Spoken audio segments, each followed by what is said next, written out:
Okay children, come on page number, ठीक है। Transcription के बाद देखो there is one short topic given, that is genetic codons, ठीक है बेटे। You know that the concept of genetic codon was first introduced by the scientist George Gamow. So he was the first person who suggests that if we have 4 nitrogenous bases, ठीक है, तो if we arrange these nitrogenous bases in the group of 3, then what you get 64 codons, because 4 का cube जो है वो 64 होता है. So that can be considered as a better method, because if we know we have total 20 amino acids, ठीक है, तो हमेशा अगर हम कोडॉन्स की बात कर रहे हैं तो अगर हमारे पास 20 अमाइनो एसिड्स हैं तो it is better that the number of codons should be much more than the number of amino acids. तो अगर हमारे पास 20 अमाइनो एसिड्स हैं इसका मतलब कोडॉन का नंबर उससे दुगना होना चाहिए. तो उन्होंने कहा कि if we arrange the nitrogenous basis in the group of 2, then we only get how many codons. तो देखो 4 का स्क्वायर इज इक्वल टू 16 रहते हैं, and 16 is a number that is less than the number of amino acids because we have 20 amino acids. So there may be certain confusions regarding the codons. So when the scientist Gamow, who was a physicist, he arranged these nitrogenous bases which are 4 in number, ठीक है, in 4 cube, that is 4 को अगर हम 3 times multiply करते हैं तो we get 64 codons, and that is a large number as compared to the number of amino acids. So this thing is accepted by most of the biologists of that time. Okay बेटा, तो उसके बाद देखो I am on page number 112. So there are some salient features of the genetic codon that are given here. So here I have written all the things what I have discussed with you. That George Gamow was a physicist. He gave the concept of genetic codons.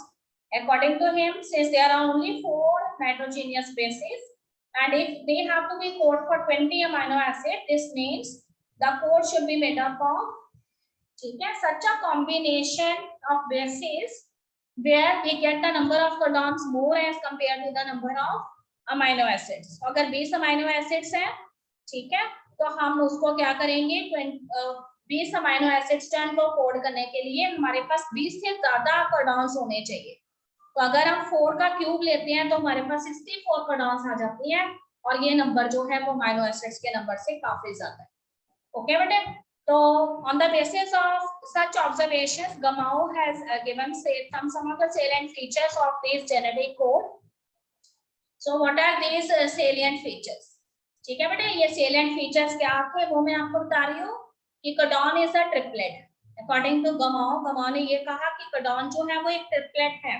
किसका triplet है? Triplet of नाइट्रोजेनियस basis, मतलब उसके अंदर 3 नाइट्रोजेनियस basis के group हैं.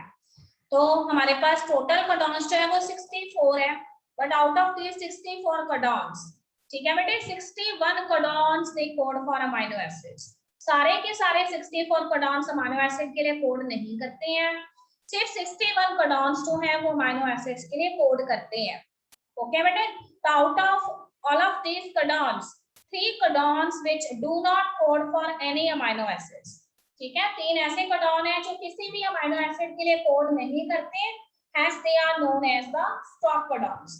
तो उन्होंने उसको क्या नेम दिया? उन्होंने उसको स्टॉप कोडॉन का नेम दिया. कैसे कोडॉन जो किसी भी अमाइनो एसिड्स के लिए कोड नहीं करते हैं, they are known as the stop codon. ठीक है, sometimes the scientists they have called them as nonsense codons, because scientists जो है उन्होंने काफी years लगाए to find out कि ये codon क्या कोड करते होंगे, पर लास्ट में what is the conclusion that they are not coding for anything. So in anger the scientists they call them as nonsense codons or stop codons. Okay बेटा, फिर देखो some amino acids are coded by more than one codon, because you know that amino acids are only 20. ठीक है, amino acid तो हमारे पास सिर्फ 20 है, पर कोडॉन्स हमारे पास जो है वो उसके दुगने हैं, तो 61 कोडॉन्स हैं. इसीलिए वो कहते हैं कि एक अमाइनो एसिड को एक से ज्यादा कोडॉन्स जो है वो भी कोड कर सकते हैं. तो इसीलिए उसने वर्ड यूज किया कि codon is a degenerate. Codon कैसा है? डीजेनरेट है, एक से ज्यादा कोडॉन अवेलेबल है जो कुछ अमाइनो एसिड्स को कोड कर सकते हैं, सेम अमाइनो एसिड्स को कोड कर सकते हैं। फिर देखिए code is read in messenger RNA in a contiguous fashion. ये मैं पहले ही बता चुकी हूँ आपको कि all of this nitrogenous basis they are arranged on the messenger RNA one after the another, there is no punctuation present between them, कोई गैप नहीं है उनके बीच में। सिर्फ ट्रांसफर आरएनए जो है वो 3-3 कोडॉन को ग्रुप बना के रीड करता है, पर ऐसा नहीं है कि फर्स्ट 3 कोडॉन्स है देन गैप आ गया, फिर 3 कोडॉन्स है फिर गैप आ गया, फिर 3 कोडॉन, ऐसे नहीं है, सारे एक साथ हैं। बस ट्रांसफर आरएनए का रीड करने का तरीका क्या है कि वो 3 को रीड करता है एक टाइम पे, फिर अगले 3 को नेक्स्ट ट्रांसफर आरएनए रीड करता है, अगले 3 को नेक्स्ट ट्रांसफर आरएनए रीड करता है। ओके बेटे, तो इसीलिए उसने बोला है कि कोडॉन्स और code is read in messenger RNA in a contiguous fashion, no punctuations are there, no gaps are there, okay, no pause are there. Next one is code is universal from bacteria to humans. ठीक है, कहते हैं कि code जो है वो universal nature रखते हैं, चाहे कोई प्रोकैरियोटिक ऑर्गेनिज्म है, it may be any bacteria और it may be advanced organism such as human beings. तो अगर उसमें कोडॉन है हमारे पास यू यू यू, तो यू यू कोडॉन हमेशा किसके लिए कोड करेगा, फिनाइल एलानाइन के लिए कोड करेगा। ऐसा नहीं होगा कि बैक्टीरिया में ट्रिपल यू जो है वो कुछ और कोड कर रहे हैं एंड ह्यूमन में कोई और अमीनो एसिड कोड कर रहे हैं, ऐसा बिल्कुल नहीं होगा। चाहे वो बैक्टीरिया में प्रेजेंट है चाहे वो ह्यूमन में प्रेजेंट है, it always code for the same amino acid and that is phenyl alanine. ठीक है, पर ऊपर वाले थर्ड पॉइंट में मैंने आपको ये बोला है क्योंकि कोडॉन का नंबर हमारे पास ज्यादा है, तो अगर यू यू यू जो है वो फिनाइल एलानाइन के लिए कोड कर रहा है तो कोई और कोडॉन भी हो सकता है जो वो भी फिनाइल एलानाइन के लिए कोड कर सकता है। ठीक है बेटे, क्योंकि कोडॉन का नंबर अमीनो एसिड से ज्यादा है, पर जो कोडॉन जिस भी अमीनो एसिड के लिए कोड कर रहा है वो हर एक ऑर्गेनिज्म में उसी अमीनो एसिड को कोड करेगा। ऐसा नहीं है वो बैक्टीरिया में कुछ और अमीनो एसिड के लिए कोड कर देगा एंड ह्यूमंस में या किसी और एनिमल में कोई और अमीनो एसिड के लिए कोड करेगा। ओके बेटा, फिर आपको बताया कि there is one codon AUG, हमारे पास एक कोडॉन है AUG एंड ये डुअल फंक्शंस परफॉर्म करता है। ठीक है, एक तो इसका फंक्शन है कि ये ट्रांसलेशन के प्रोसेस में ये एक इनिशिएटर कोडॉन है, यहाँ से ट्रांसलेशन का प्रोसेस स्टार्ट होता है, यहाँ से ट्रांसफर आरएनए मैसेंजर आरएनए को रीड करना शुरू करते हैं, चाहे इसके आगे कितने भी और कोडॉन्स प्रेजेंट हो, पर जहां पे AUG प्रेजेंट है from that place the transfer RNA initiate the process of translation, so that's why it is known as initiator codon।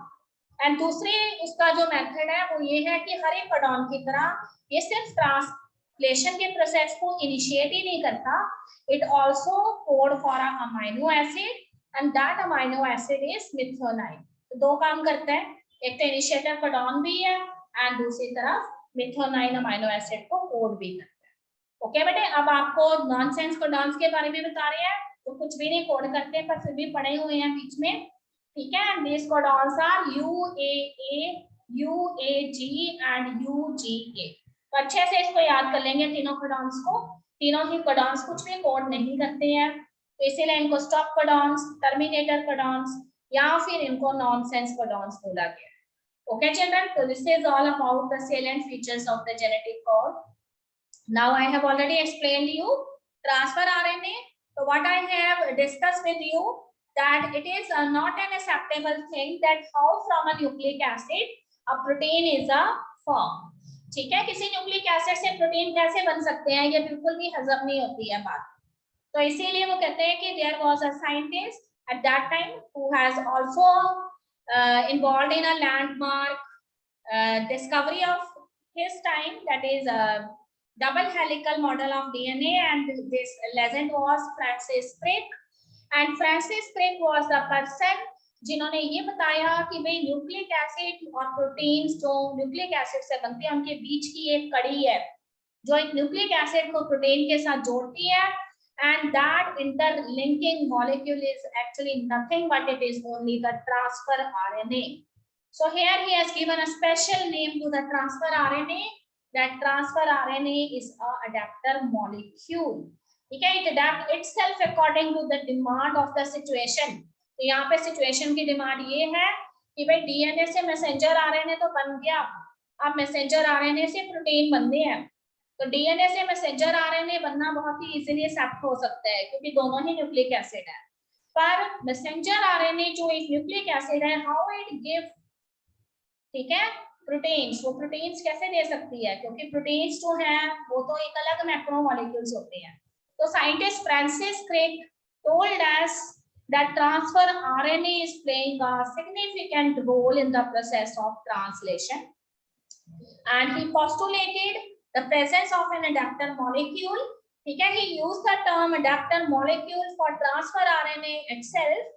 The transfer RNA has such a structure that on its one end, ठीक है बेटे, transfer RNA का एक ऐसा and है जहां पे वो किसको रीड कर सकता है, मैसेंजर आरएनए के प्रेजेंट कोड्स को रीड कर सकता है, और उसका जो अदर एंड है वहां पे वो क्या अटैच करता है, उन कोडॉन्स के बेसिस पे अमाइनो एसिड्स अटैच करता है। मैंने आपको बताया था कि ट्रांसफर आरएनए का स्ट्रक्चर कैसा है, ट्रांसफर आरएनए का स्ट्रक्चर प्लस साइन की तरह है, और प्लस साइन का वो वाला and which is a nearby end to the messenger RNA, that end is actually known as the anti-loop end of transfer RNA, and this anti-loop end, after reading the codons present on the messenger RNA, they attach the complementary anticodons over it, but it is not going to attach the amino acid on its other end on the basis of these anticodons, but on the basis of codons only। ठीक है बेटा, ये चीज अपने mind में अच्छे से fit कर लेंगे कि वो जो कोडॉन को रीड करता है ना, उसके बेसिस पे वो अमीनो एसिड अटैच करता है, वो एंटीकोडॉन्स के बेसिस पे अमीनो एसिड अटैच नहीं करता। एंटीकोडॉन वो सिर्फ उन कोडॉन्स को रीड करने पर अपने एंटी लूप एंड पे अटैच करता है। ओके बेटा, फिर देखो transfer RNA it is also known as soluble RNA, it is also known as adapter RNA. तो both the terms was introduced by the scientist Crick after studying the important role that is played by the transfer RNA in translation। ठीक है, अब देखो आगे उसने बोला कि it has an anti-codon loop, उसके पास एक anti-codon loop है जिसमें प्रेजेंट बेसिस कॉम्प्लीमेंट्री होते हैं कोडॉन के। तो आपको पता है कि मैसेंजर आरएनए को राइबोसोमल आरएनए की स्मॉलर सब यूनिट में होल्ड किया हुआ है, and if I am saying on that messenger RNA a codon is there and that codon is AUG। ठीक बेटे, तो देखो जो ट्रांसफर आरएनए है वो अपने ऊपर एंटीकोडॉन कौन से अटैच करेगा, तो सबको पता है कि एडेनाइन है तो फिर वो अपने ऊपर एंटीकोडॉन अटैच करेगा यूरैसिल। ठीक है, अगर यूरैसिल है तो अपने ऊपर एंटीकोडॉन कौन सा अटैच करेगा, एडेनाइन अटैच कर लेगा, और अगर तीसरा बेस ग्वानाइन है तो दिस मींस एंटीकोडॉन लूप पे कौन सा बेस यहाँ पे अटैच होगा, तो आपको पता है कि guanine always bind with cytosine.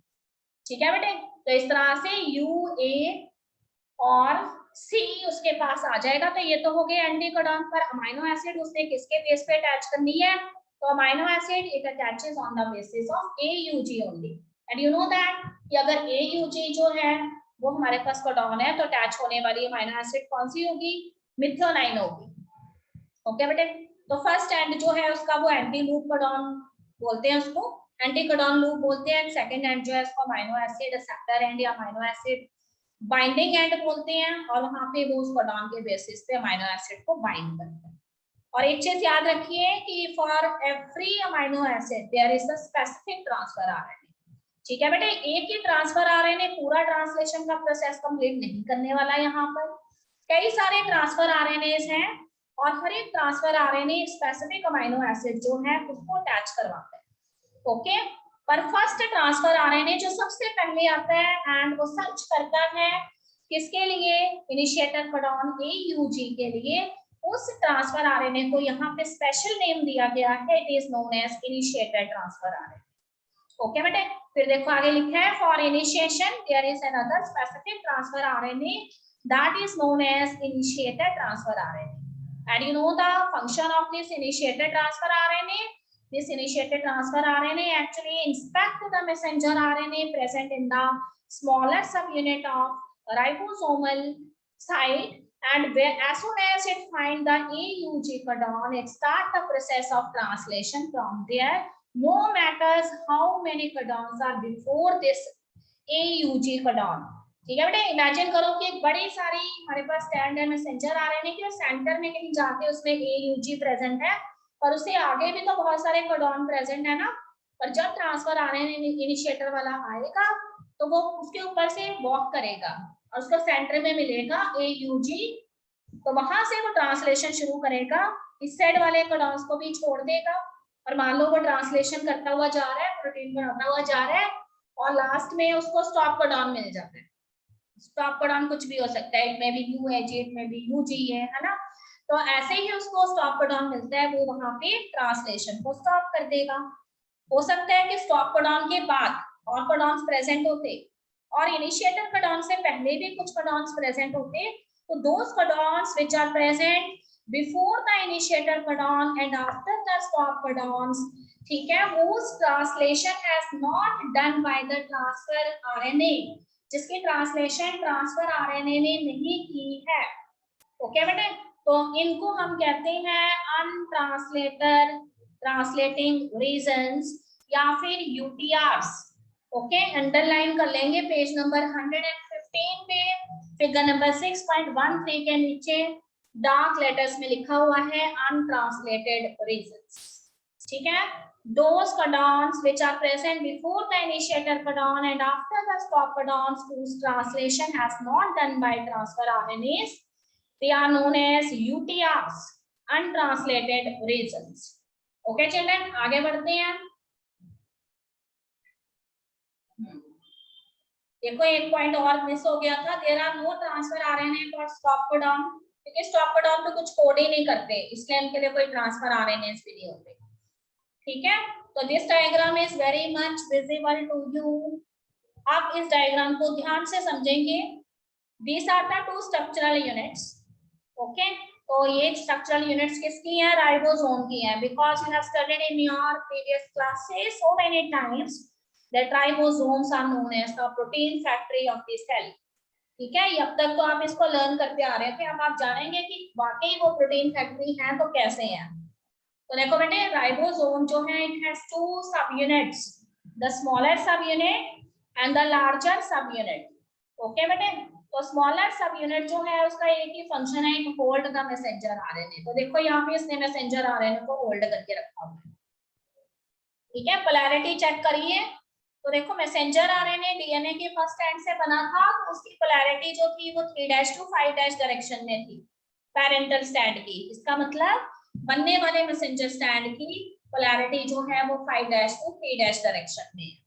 Okay बेटे, अब देखो आपको लार्जर सब यूनिट में क्या नजर आ रहा है? आपको 2 साइड्स नजर आ रही है, 2 ऐसी जगह है, ठीक है, जहां पर आपको 2 ट्रांसफर आरएनएस नजर आ रहे हैं, 2 ट्रांसफर आरएनएस नजर आ रहे हैं। पर एक ट्रांसफर आरएनए के ऊपर एक लंबी सारी चेन है अमीनो एसिड्स की, एंड दूसरा ट्रांसफर आरएनए जो है वो अभी सिर्फ एक ही अमीनो एसिड को लिए हुए है। तो वो मैंने आपको बता दिया था कि दोनों ही साइड्स में से एक साइड जो है वो परमानेंट साइट होती है, एंड दूसरी साइड जो है वो टेम्परेरी साइट होती है। Okay children, you must take it in your mind कि permanent site is the second site, and whatever amino acid is attached on the transfer RNA of the temporary site, this transfer RNA, it take that amino acid and shift it towards the permanent site. It pushes the previous transfer RNA and take its place, and also hold the burden which is actually carried by the previous transfer RNA. अब इसको हिंदी में समझेंगे कि ये देखो ये दोनों site है, ये वाली टेम्परेरी है, ये वाली परमानेंट है। तो मैंने आपको ये बोला कि ये वो ट्रांसफर आरएनए है जो इस ट्रांसफर आरएनए से पहले आया है। ओके बेटे, तो this transfer RNA earlier it is present on this second site, but later on when another transfer RNA comes, so it shifted this second transfer RNA towards the second site, and ये transfer RNA जब ये second site पे shift हुआ ना, तो at that time वहां पे एक और ट्रांसफर आरएनए था, तो उसको इसने हटा दिया और उसका सारा बर्डन अपने ऊपर ले लिया। ठीक है, अब देखो फर्स्ट साइड पे न्यू ट्रांसफर आरएनए आ गया है, उसने कोडॉन को रीड किया, उसके पास कोडॉन आया GUU, और उसके बेसिस पे it has attached the amino acid valine. ठीक है, तो यहाँ पे वो आपको वेलाइन अटैच करते हुए नजर आ रहा है। अब देखो इसका काम हो गया, तो this transfer RNA from this first side, now it shifted towards the second side, but what you see that on the second side one transfer RNA is already there. तो अब ये ट्रांसफर आरएनए जब यहाँ से हटेगा और second side की तरफ जाएगा तो इसको पुश कर देगा, इस ट्रांसफर आरएनए को बाहर हटा फेंक देना है इसने एंड उसकी जगह पे खुद आ जाएगा और उसके सारे के सारे जो चेन है अमीनो एसिड्स की वो अपने ऊपर ले लेगा। तो देखो खुद वो वेलाइन भी लेकर आ रहा था और यहाँ पे एक पूरी चेन है अमीनो एसिड्स की, तो जब ये valine it comes in contact with this alanine, then you know that कि both the amino acids they get attached with each other with the help of peptide linkages. अब बेटा overall conclusion ये है कि transfer RNA is doing a huge task, एक बहुत बड़ा task perform करना पड़ रहा है इन सभी ट्रांसफर आरएनएस को, ठीक है। तो इसीलिए ये ट्रांसफर आरएनए जो इनको एनर्जी की रिक्वायरमेंट है, तो कहता है कि अपना काम करने से पहले ये ट्रांसफर आरएनए जब इन्होंने अमीनो एसिड्स जो है को पिक करना होता है वो अपने आप को चार्ज करके लेकर आते हैं और उसके बाद वो अमीनो एसिड्स को दूसरे चेन के साथ अटैच करवाते हैं। This process is known as amino acylation of the transfer RNA या फिर charging of the transfer RNA. फिर से सुनेंगे, मैंने आपको ये बोला कि when the transfer RNA has to be participated in the process of translation, then before involving in the process of translation, the transfer RNA they get some energy from the cell, from the ATPs of the cells by which its charging takes place so that it can easily hold the amino acids and it can also utilize that energy in binding of the amino acid through peptide linkages. So such a transfer RNA which receive energy from the ATPs, which are the charged type of transfer RNA, this process is actually known as charging of transfer RNA or amino acylation of transfer RNA. ठीक है बेटे, ये चीज कितने बच्चों को पता लग गई है? हाँ जी, yes children, how many children get this point? Raise your hands जितने बच्चों को ये चीज पता लग गई है।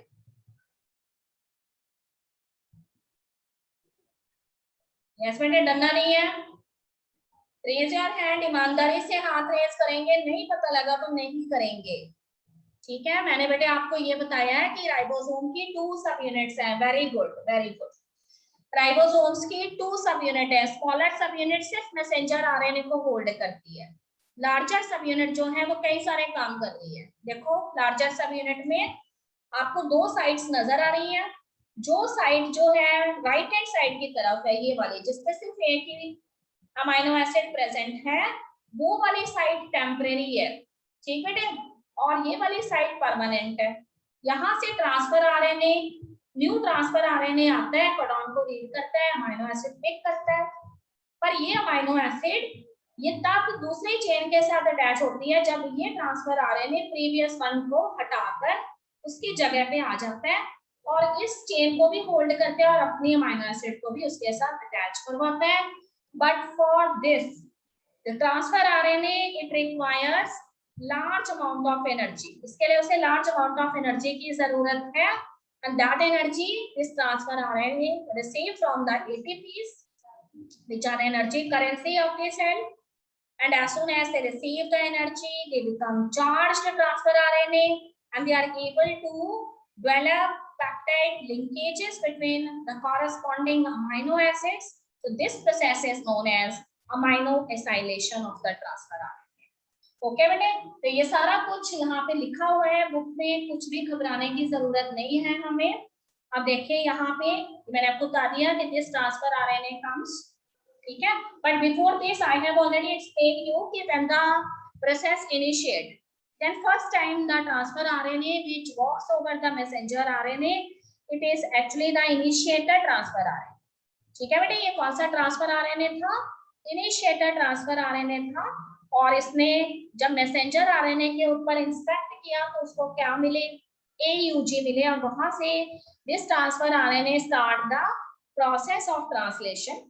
बट AUG से पहले भी कुछ कोडॉन्स थे, वो वैसे ही रह गए, उनसे ट्रांसलेशन स्टार्ट नहीं हुई, तो उनको हमने क्या बोला? UTRs बोला। अब बिल्कुल सिंपल प्रोसेस है।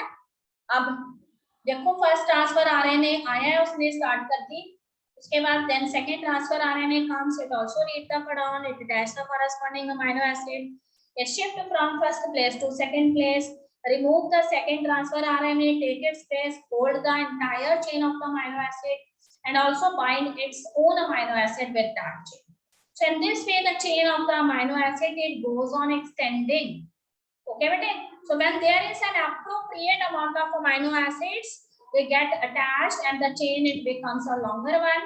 तो फिर वो chain जो है जब काफी लंबी हो चुकी है and at that time the transfer RNA when it comes and see the another codon but it is a stop codon.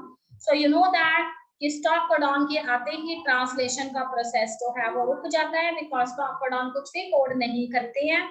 ठीक बेटे, तो उसके बाद जितनी चेन तैयार हुई है अमीनो एसिड्स की, प्रोटीन्स की, वो वहीं पे क्या कर दी जाती है, छोड़ दी जाती है, रिलीज कर दी जाती है.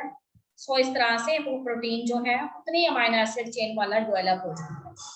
ओके, अब देखो एक चीज उसने और बताई है, here the ribosome not only act as a structural unit, ठीक है, not only provide site for the process of translation, whereas ribosomes also act as a catalyst.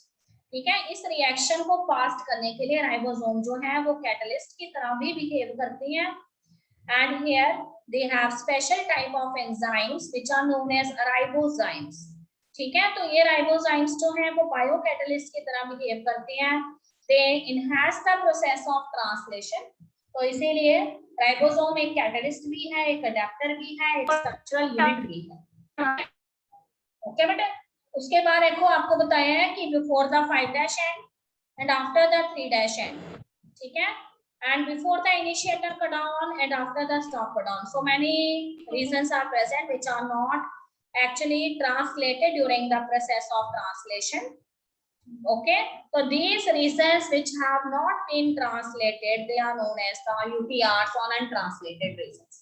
अब क्या होगा, इस तरह से अलग अलग ट्रांसफर आरएनए आते जाएंगे. They read the codons, they attach the amino acids, the amino acids they attaches with other amino acids, and in this way these amino acids, okay, they keep on attaching with itself with peptide bonds, and later on they develop the peptide bonds and the corresponding protein it is actually formed.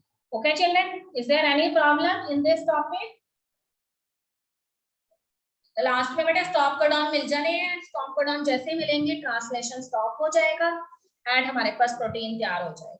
So in this way the messenger RNA it is playing an important role in the process of translation. So this much we will study. Is there any doubt? Yes children, speak up.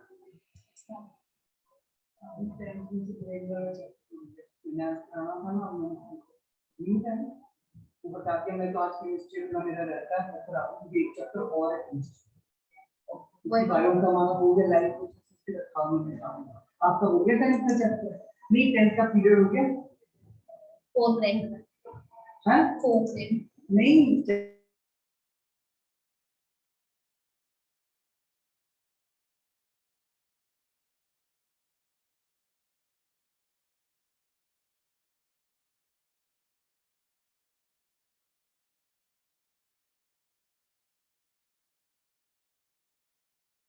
Yes children, is there any problem beta? Everything is clear? Can I repeat the topic again? I have 6 minutes with me. Okay, फिर से बताती हूँ, short में बताती हूँ बेटे, ध्यान से सुनेंगे. The process of translation it starts in the ribosomes, and you know that ribosomes have how many units, how many subunits? So there are 2 subunits in the ribosomes. One is the larger subunit and another is the smaller subunit. What is the function of the smaller subunit? The function of the smaller subunit is only to hold the messenger RNA. Okay, and you know that the messenger RNA which get synthesized from the transfer RNA, from the DNA strand. ठीक है, DNA strand से जो messenger RNA बना है ना, तो वो messenger RNA जो है वो अगर DNA strand की polarity कौन सी डायरेक्शन में है, 3' से 5' में है, तो फिर बनने वाले मैसेंजर आरएनए की पोलैरिटी 5' to 3' डायरेक्शन में है। तो देखो यहाँ पे मैसेंजर आरएनए आपको 5' to 3' डायरेक्शन में नजर आ रहा है। ओके, अब देखिए मैसेंजर आरएनए पे आपको बहुत सारे नाइट्रोजेनियस बेसेस नजर आ रहे हैं। So all of these nitrogenous bases they are present one after the another. किसी भी नाइट्रोजेनियस बेस में कोई गैप नहीं नजर आ रहा। But you have also learned about the concept of genetic codons, and what I am saying कि genetic codon is a triplet of nitrogenous bases. So when this transfer RNA it actually comes, they take three nitrogenous bases to read at one time. ठीक है, तो first base उसने read करना है सी you read करेगा, फिर उसके बाद UGC रीड कर लेगा, ऐसे करके थ्री बेसिस को रीड करेगा, पर कोई गैप नहीं है बीच में, इसीलिए हमने बोला था कि कंटेंजियस फैशन में अरेंज्ड है। ओके चिल्ड्रन, अनदर थिंग मैंने आपको ये बताई कि एक ही transfer RNA is not going to complete the whole process.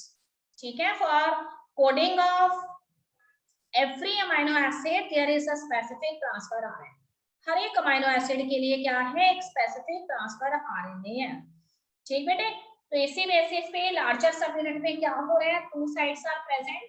तो अलग अलग बुक्स में इन साइट्स को ना अलग अलग नेम दिया गया है, कईयों में टेम्परेरी साइट को एस साइट बोल दिया है एंड जो परमानेंट साइट है उसको पी साइट बोल दिया है। ओके, तो अब देखिए when the process of translation has to be started, तो first transfer RNA which comes, it is actually the initiated transfer RNA. So this initiated transfer RNA, ठीक बेटे, ये जो इनिशिएटेड ट्रांसफर आरएनए है जब वो मैसेंजर आरएनए पे inspect करते हैं तो वहां पे आके उसको कौन सा कोडॉन मिलता है, AUG कोडॉन मिलता है, which is the initiator codon.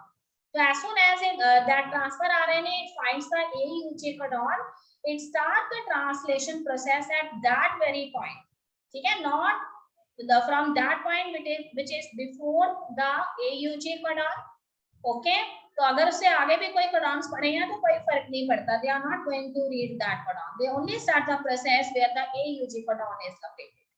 Okay, but what I am discuss with you that this transfer RNA must be a charged type of transfer RNA, and how the charging of the transfer RNA takes place, it takes place only when the transfer RNA receive ATPs from the cell, and as soon as it receives the ATPs it get a huge amount of energy and both of its ends they get a charge.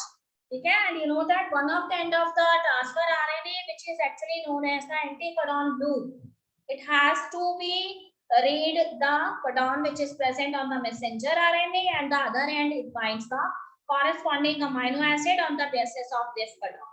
Okay, तो children अब यहाँ पे हम ये याद रखेंगे कि भाई ट्रांसफर आरएनए ने कोडॉन रीड किया AUG और अमीनो एसिड अटैच कर ली मिथायोनाइन। ठीक है, ये मैं सबसे पहले शुरुआत बता रही हूँ आपको। अभी तक ये ट्रांसफर आरएनए साइट नंबर 1 पे प्रेजेंट था जो राइट हैंड साइड पे थी, एंड साइट नंबर 2 वैकेंट है अभी, तो फिर ये ट्रांसफर आरएनए साइट नंबर 1 पे ही बना रहेगा जब तक कि दूसरा ट्रांसफर आरएनए नहीं आ जाता। तो जैसे ही दूसरा ट्रांसफर आरएनए आता है तो this transfer RNA which has carried its own amino acid methionine, it must have to be shifted from site number 1 to site number 2. Okay, तो फिर देखो साइट नंबर 1 को इसने खाली कर दिया, तो टेम्परेरी साइट थी तो साइट नंबर 1 से 2 में चला गया, और इमेजिन करो कि साइट नंबर 2 पे ट्रांसफर आरएनए जो फर्स्ट वाला था वो वहां बैठा हुआ है और उसने 1 अमीनो एसिड होल्ड की हुई है और वो मिथायोनाइन है। ठीक है बेटे, तो न्यू ट्रांसफर आरएनए आया, it has also done the same thing, it inspect the messenger RNA and read the codon that is next to AUG. Suppose there is one another codon present over there, UUU is present over there. तो आपको पता है कि वे UUU है तो वो phenyl एलालाइन के लिए कोड करेगा।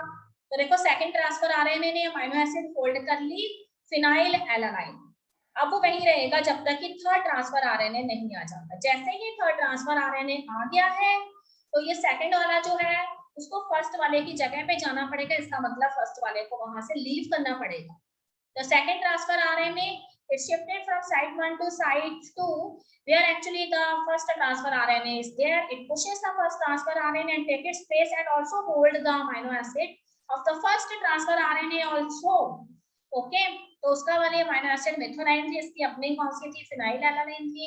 दोनों को इसने क्या किया है, तो दोनों जो है उसको इसने क्या कर लिया है, यहाँ पर दोनों को होल्ड कर लिया, तो methionine it gets attached with the phenylalanine and peptide bond it gets developed. Okay बेटे, तो 2 chain amino acid is there on the side too, and then third transfer RNA come and in this process and the process repeat in this way. ठीक है, later they find a stop codon, they actually stop the process of this translation, तो termination हो जाएगा यहाँ पर. stop codon के लिए कोई transfer RNA नहीं होता, they are not coding for anything. सिर्फ वो वाले codons जो इनिशिएटर से पहले या stop codon से बाद में है वो रीड नहीं होंगे, इन्हें अनट्रांसलेटेड रीजंस बोला जाएगा. ओके बेटे, तो